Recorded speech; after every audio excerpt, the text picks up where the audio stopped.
Shalom, meus queridos e amados irmãos da graça e a paz. Pastor Ilmar Sattler César, falando ao vivo aqui de Caldas da Rainha, cidade portuguesa do estado de Leiria, país Portugal, Europa. Falamos pela ADEF, Assembleia de Deus Fogo para a Europa, Centro de Excelência de Educação Cristã, SEEC, Centro de Cultura Bereshit. Aqui falamos no curso de especialização bíblica ou pós-graduação bíblica de Pentateuco, área Gênesis, a matéria Os Dias Pré-Diluvianos. E hoje vamos falar sobre o Carbono 14. Muito se tem falado sobre Carbono 14, né? Que volta e meia aparece alguém dizendo aí, Carbono 14 mostrou que acharam um fóssil agora que tem 10 milhões de anos. Acharam ali um fóssil que tem 14 milhões. Então fala assim de milhões de anos, né? Como se fosse ontem, como fosse hoje, né? É tão engraçado, né? Mas eu quero, nessa aula aqui, mostrar que isso é uma falácia. Essa aula ela é baseada nos escritos do pastor Hélio de Menezes, que é um pastor integralista, reformista, e ele mostrou aqui as seguintes coisas. A falácia, em lógica, é um argumento que não segue as regras de inferência. E tem na lógica, tem a indução, a dedução, né? Isso, a tese, a hipótese. Então ele mostra aqui que isso é uma falácia, é um raciocínio circular. É uma técnica de raciocínio circular. Você vai falando, se uma coisa é igual a isso, aquilo, você põe algumas premissas, põe umas proposições e tem uma conclusão. Então vamos olhar aqui, por exemplo, um exemplo que ele dá sobre isso aqui. Quando o cientista fica falando de carbono 14, fizeram um exemplo fizeram uma medição de radiação e acharam que o fóssil fulano de tal tem 14 milhões de anos, tem 10 milhões de anos. A gente sabe que a vida na Terra do homem tem apenas 6 mil anos de vida. De Adão para cá tem 6 mil e poucos anos de vida, não tem para onde correr. É Bíblia. Vamos ver o exemplo então. Premissa número 1. Matemática é inútil ao curso de engenharia.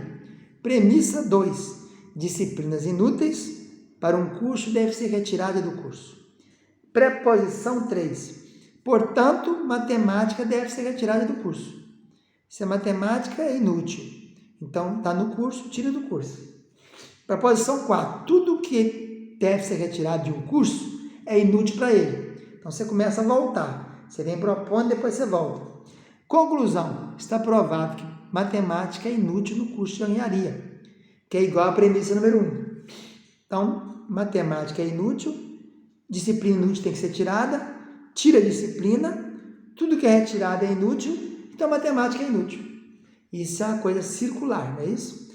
Então a falácia do carbono 14 é mais ou menos assim. Premissa número 1. Os raios cósmicos, partículas subatômicas que caem na Terra com altíssima energia, golpeiam os átomos de nitrogênio, estáveis e não radioativos, e os converte para átomos de carbono. Está mostrando como cria o carbono. Instáveis e radioativos. Premissa 2. Em seguida, esses átomos de carbono combinam com o oxigênio do ar para formar o dióxido de carbono, instável e radioativo.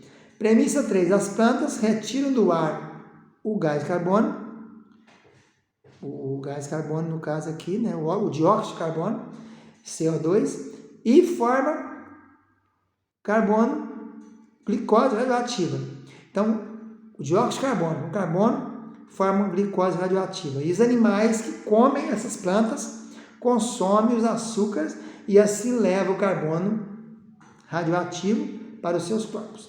Premissa 4. Enquanto os animais estão vivos, o teor de carbono nos seus corpos está em equilíbrio dinâmico com o teor de carbono na atmosfera.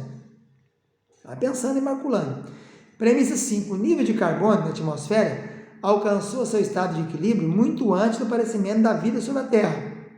E é constantemente o valor XXX, que sempre foi o mesmo, desde agora e para sempre. Quer dizer, aqui já é um problema. O nível de carbono 14 na atmosfera mudou drasticamente depois do dilúvio. Eles esquecem que teve um dilúvio, que alterou todo o clima, que alterou a pressão atmosférica, que alterou o filtro solar, que alterou o ser humano, o DNA, ficou inativo. Então eles esquecem disso aqui, começa o problema aqui. A constante mudou, a constante antes do dilúvio é uma, a constante depois do dilúvio é outra, e o erro está aqui. Se eles fizessem um exame de carbono 14 com o parâmetro Arfachad, que nasceu depois do dilúvio, aí nós íamos ter a idade certa. Fóssil de 6.000 anos, fóssil de 5.000 anos, fóssil de 3.000 anos, fóssil de 2.000 anos. O problema é aqui. Premissa 6.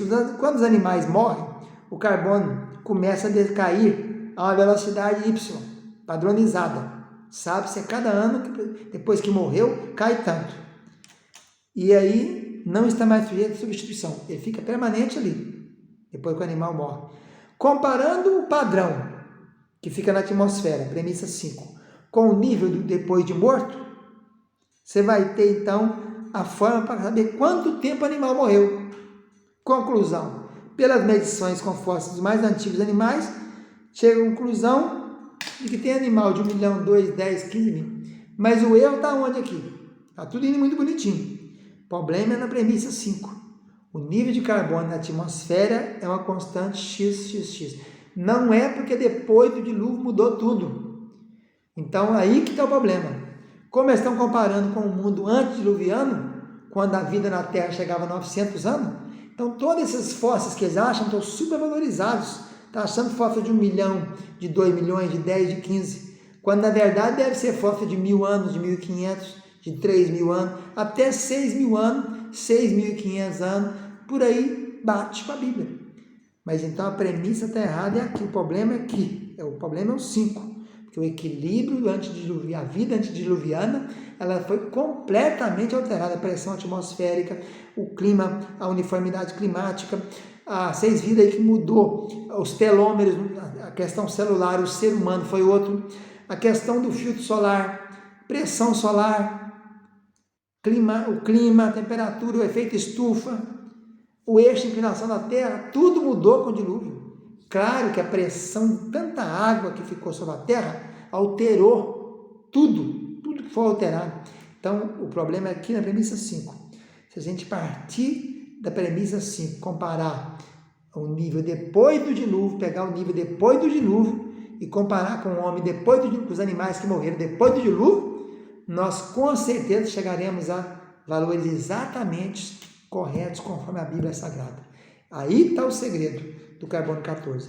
Então nós convidamos o cientista a fazer essa retrospectiva, a levantar e procurar um animal que tenha morrido depois dos dias de Noé, depois do dilúvio, fazer a constante ali pela atmosfera depois do dilúvio, e aí pode vir comparando que vai achar. Vai dar certinho, vai bater a idade da Bíblia com a idade achada pela radiação do carbono 14. Vamos ficando por aqui, e a Bíblia nos ensina. A Bíblia é a palavra de Deus. Vamos confiar primeiro na Bíblia e depois confiar em ciência. Fica na paz, tchau, tchau.